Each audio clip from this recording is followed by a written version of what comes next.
से बोली बाबा बैजूनाथ की।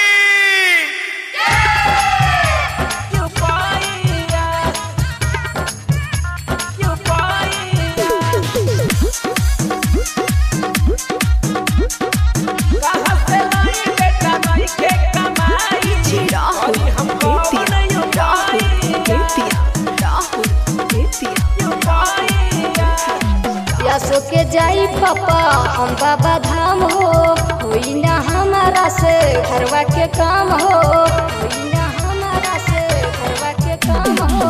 यसो के जाई पापा हम बाबा धाम हो, होई ना हमारा से घरवा के काम हो।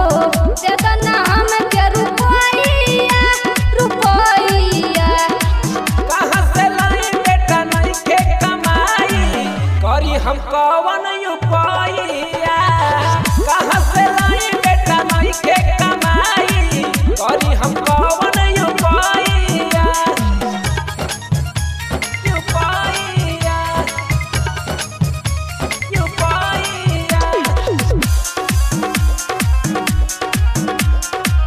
कहाँ से लाई बेटा नहीं के कमाई, करी हम कवन उपाया।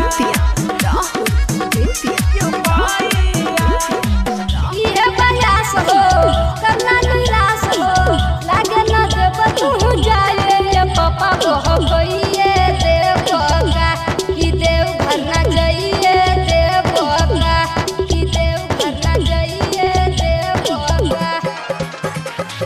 ये प्रयास हो करना निराश हो, लागे न देव तू जाए ये पापा कह गइए देव का कि देव घर न जाइए देव का। बेची तो चाहे होई बकरिया बकरिया, कहाँ से लाई बेटा नहीं के कमाई, करी हम कवन उपाया। कहाँ से लाई बेटा नहीं के कमाई, करी हम कवन उपाया। उपाया उपाया,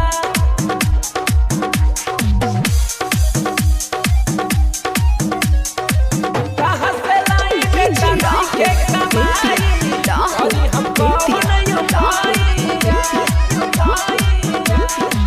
जाई चंदन हो हमारो संग हो, रही न रोहित अकेला ये पापा जन कर फिक्रिया हो। ये पापा लाई